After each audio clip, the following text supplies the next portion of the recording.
त्याचे पाय माझे चित्ती वाचे वदता शिवनाम तयानवादी क्रोध काम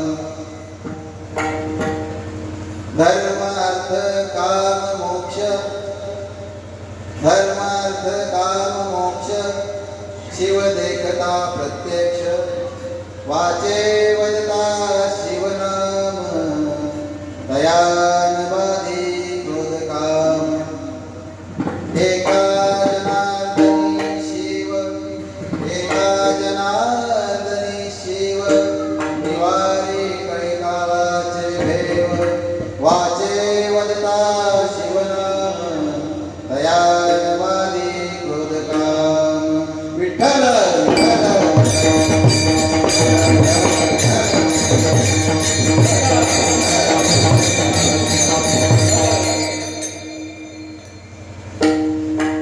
प्रस्तुत प्राप्त प्रसंगी कीर्तन रूपी सेवेकरता गायलेला अवधी संतांच्या यादीमध्ये ज्यांना पंचरत्न म्हटलं जातं, जे पंचरत्न आहेत त्या पंचरत्नांपैकी एक असलेले शांती ब्रह्म पैठण निवासी श्री संत एकनाथ महाराज या अभंगातून नाथ महाराज भगवान शिवाची, महादेवाची, शंकराची, परमात्म्याची महती वर्णन करून सांगतात. का सांगतायत तर अत्यंत भोले बाबडेचे देव कोण असतील तर ते शिव भगवान आहे.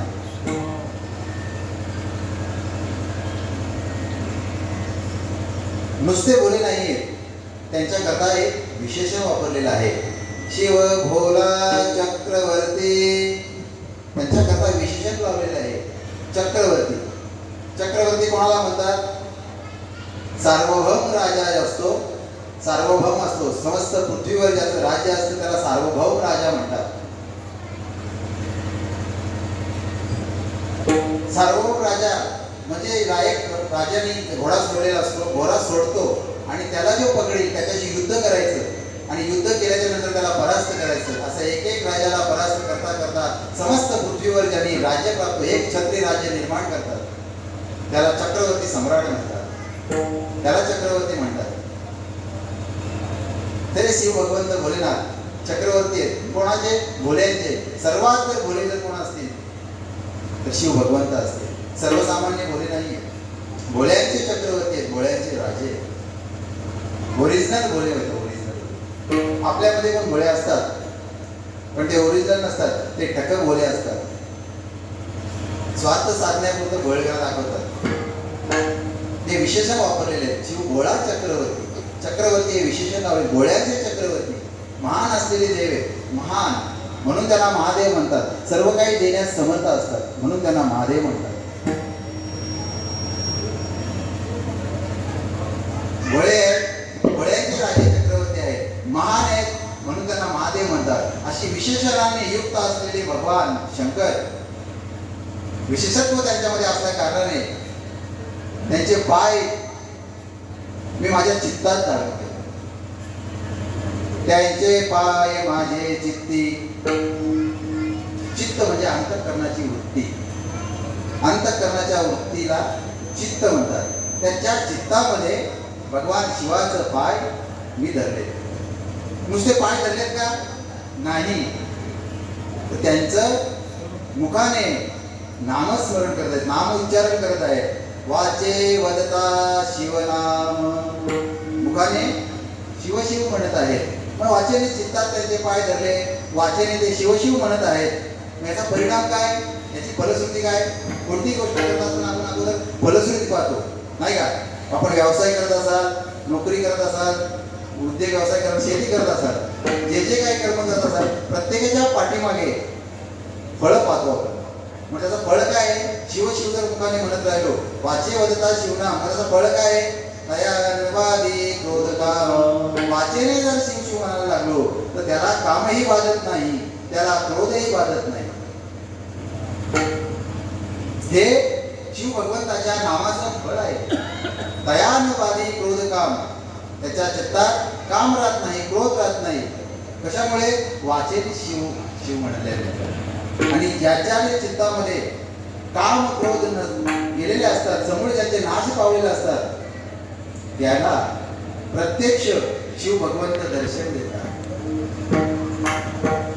आणि ज्याला शिव भगवंत प्रत्यक्ष दर्शन देतात त्याच्यात एक विशेष गोष्ट प्राप्त होते. ज्याला शिव भगवंत प्रत्यक्ष दर्शन देतात त्याच्यात विशेष गोष्ट प्राप्त होते. तर काय? तर धर्म, अर्थ, काम, मोक्ष, शिव एकता प्रत्यक्ष. शिवाला जर प्रत्यक्ष जर आपण पाहिलं तर चतुर्थ पुरुषार्थ प्राप्त होतो. धर्म, अर्थ, काम आणि मोक्ष हे चतुर्थ पुरुषार्थ प्राप्त होतात.